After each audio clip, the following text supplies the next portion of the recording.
Welcome back to the Bee Yard, everybody. Today I'm going to be teaching you guys about some really cool bee basic facts. I hope you find this as interesting as I do. Let's swing on over to our iris hive. You can see our girls furiously fanning their wings out front even though they're not going anywhere. This is called fanning the hive. This is a method of bringing down the temperature of the hive if it gets too hot. Bees must maintain the hive temperature at 95 degrees Fahrenheit in order to keep the honey consistent. Sometimes you will see bees doing what's called bearding. This is when they all group on the front of the hive like this. They will do this for a couple different reasons. One being that they do need to reduce that temperature, but it could also be an indication that the bees are looking to swarm. If that's the case, you want to make sure that you're getting right into that hive and checking to see if you can find any swarm cells. I'll show those to you later. But for now, let's pop over and take a look at some really cool bee brood. Okay, so if you guys can see, there's this little bumpy kind of brood here. So I'm going to push those girls away there. This little bumpy popcorn looking brood. I want to make sure you guys can actually see this on camera. So all this bumpy popcorn stuff right here, this is what's called drone brood. So this is where I see right here, this is a big drone. A lot of people will mistake them for queens, but they're not. These are the only boys. These are the only boys that you will find in the hive. Their only job is to go off and mate with other queens and pass on their queen's genetics.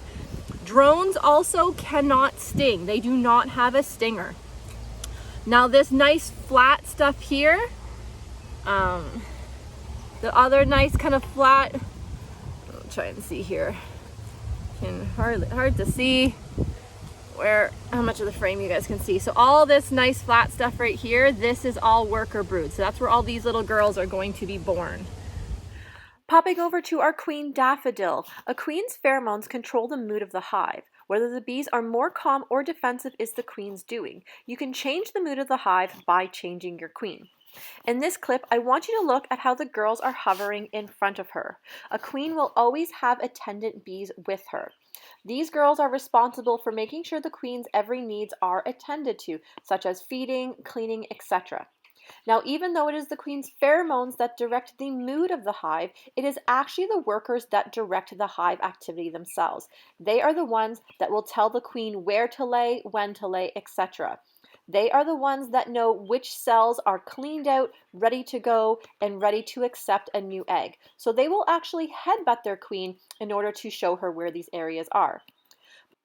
Taking a look at Queen Iris here, you can note the color difference in my two queens. Her much darker coloring actually makes her a lot easier to find on my inspections.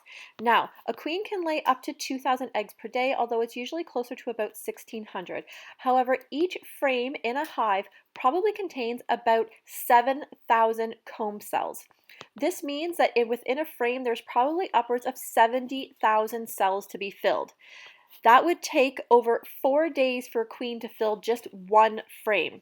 Now, seeing as it takes 16 days for a queen to hatch out, 21 days for a worker, and 24 for a drone, there is a constant turnover of bees, ensuring there is always lots of room for a queen to lay.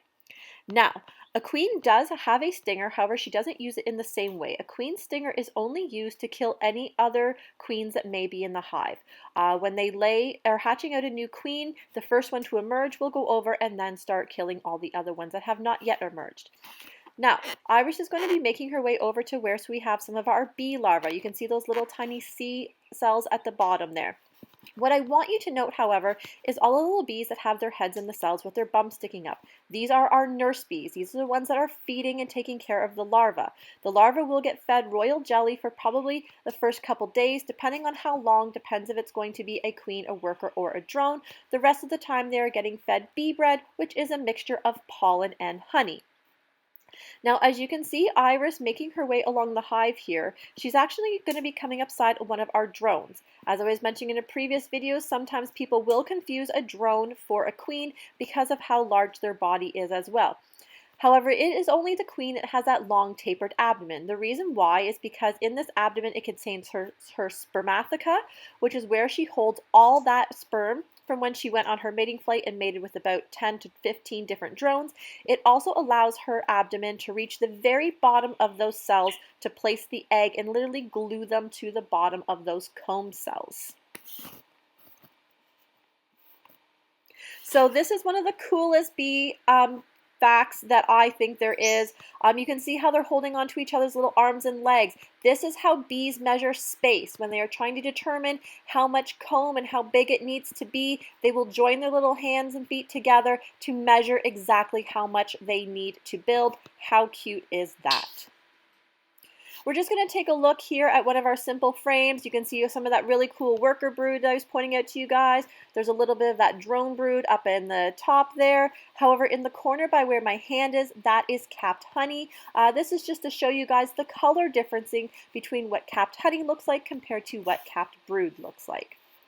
Alright, so this is Queen Daffodil right above her, this little peanut-shaped thing. This is one of those queen swarm cells I was mentioning. Sometimes the workers will build them just for practice, but if you happen to notice an egg or even a larva in it, that could be a sign that your girls are looking to either overthrow their queen or potentially swarm and head out to a new hive, which is definitely something you want to take care of as soon as possible. Here are some of our really cute girls drinking out some of their honey from when I ripped open the comb. Honey is the bees' food. You always want to make sure that the girls have enough honey stores going into the winter time to get them through into those spring weather. So we're going to end our little learning video today with one of my girls here cleaning herself off. I had rescued her from my pool and just kind of gave her some time to dry off before she goes happily flying away. Thank you guys so much for joining me here in another episode of Tales from the Beeyard. Please remember to comment, like, and subscribe. Thank you so much for following along and can't wait to see you next time in the Beeyard.